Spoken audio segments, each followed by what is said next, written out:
Power का use करते हुए सरकार ने टेलीग्राम को 22 जून तक के लिए ब्लॉक कर दिया था।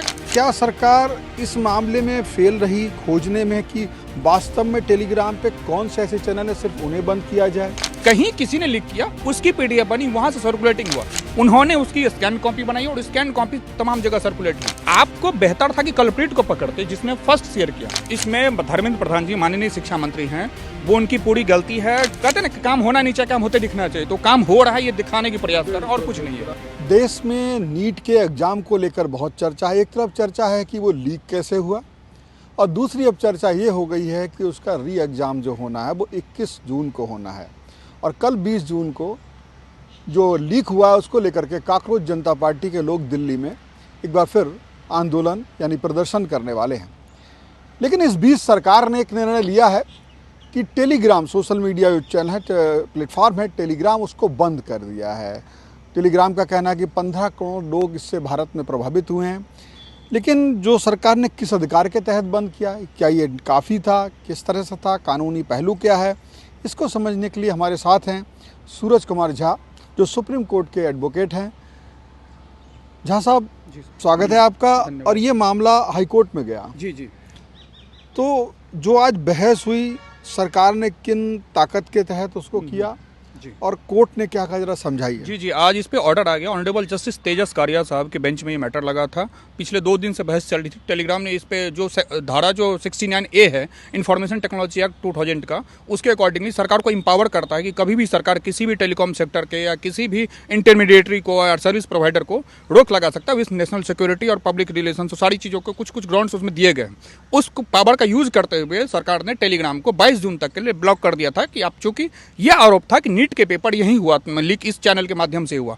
इस बात को लेकर के टेलीग्राम के जो सीईओ हैं और इंडिया के जो सीईओ हैं उन्होंने कोई आपत्ति जताई कि नहीं, चूंकि इसमें उन्होंने थोड़ा सा इंडस्ट्रियल डाइवर्सिटीज का भी जिक्र किया कि भाई मेटा में रिलायंस का सारा चीज़ है। और फिर उन्होंने दिल्ली हाईकोर्ट में भी याचिका लगाई कि इस पर ब्लैंकेट ऑर्डर आप इस तरीके से सेक्शन 69A का यूज करके आप इस तरीके से बंद नहीं कर सकते। इसमें बहुत सारे लोगों का जो है वो हुआ है और पेपर लीक कहीं और से हुआ है। मैं सिर्फ इंटरमीडिएटरी हूँ और सर्विस प्रोवाइडर हूँ।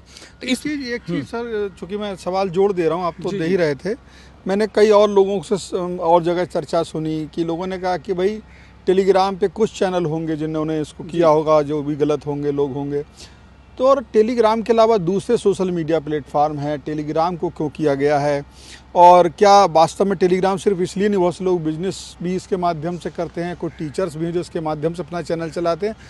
तो क्या सरकार इस मामले में फेल रही खोजने में कि वास्तव में टेलीग्राम पे कौन से ऐसे चैनल है सिर्फ उन्हें बंद किया जाए?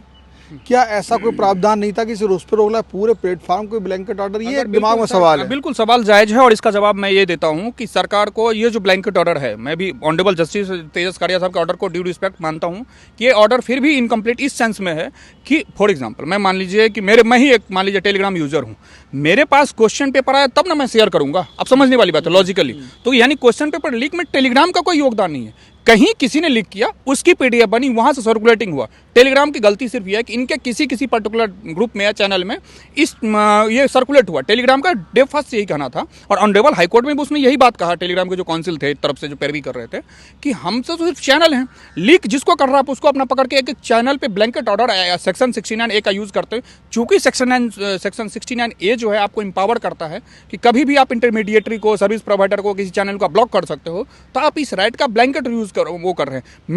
मेरा मतलब कि टेलीग्राम का कोई डायरेक्ट रूल इसमें या डायरेक्ट कोई कनेक्शन नहीं बैठ रहा है। कोई किसी अधिकारी हो, चाहे स्टूडेंट हो या इसमें संलिप्त टीचर हो, जो भी किए हों, उन्होंने उसकी स्कैन कॉपी बनाई और स्कैन कॉपी तमाम जगह सर्कुलेट हुई। मेरा रोल सिर्फ इतना है कि वो सर्कुलेट किसी ग्रुप से किसी ग्रुप में चला गया।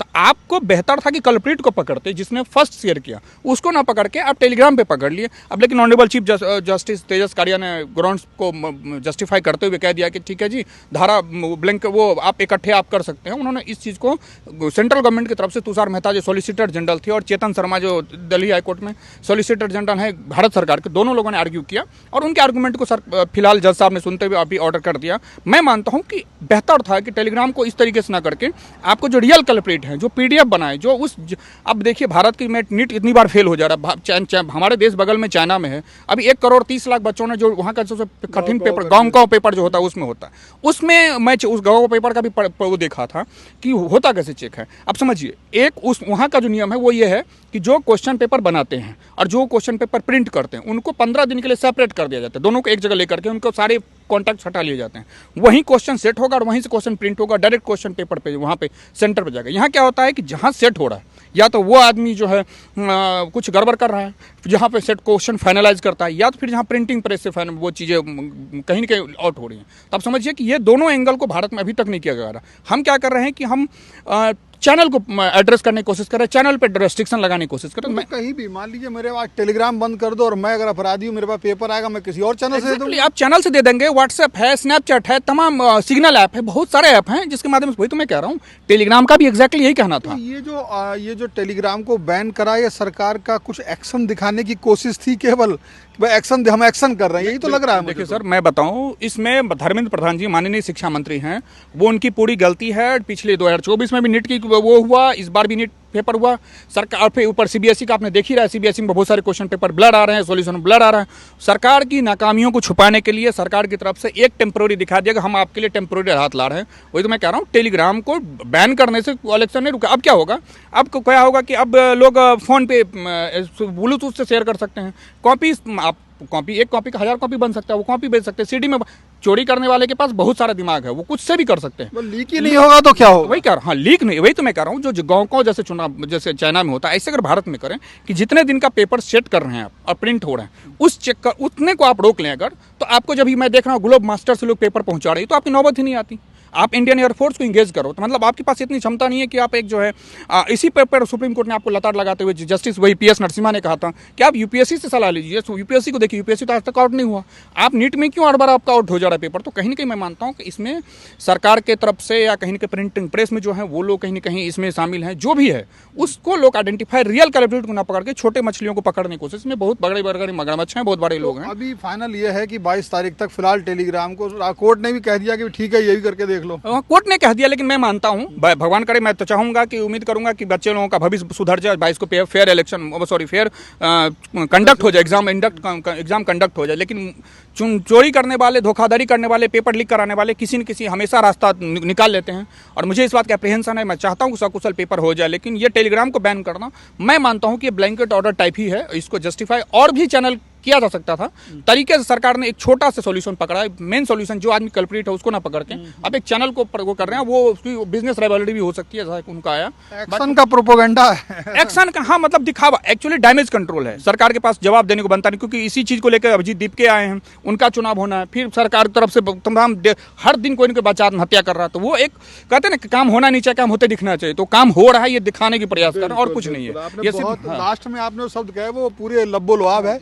तो जिस तरह वकील साहब ने कहा, कोर्ट में जो हुआ वो ये हुआ कि अब 22 तारीख तक टेलीग्राम फिलहाल बैन रहेगा, लेकिन जो टेक्निकल बात है कि कुछ चैनल बंद किए जा सकते थे, लेकिन जब पेपर जहाँ से लीक होगा ही नहीं अगर, तो फिर वो टेलीग्राम पे क्या आएगा, कहाँ क्या आएगा, प्लेटफॉर्म तो टेलीग्राम जैसे बहुत हैं।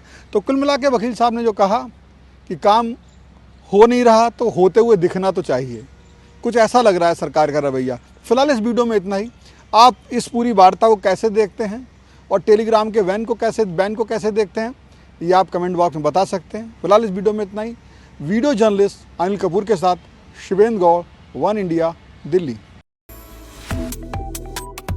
वन इंडिया को सब्सक्राइब करें और कोई भी अपडेट मिस ना करें। अभी वन इंडिया ऐप डाउनलोड करें।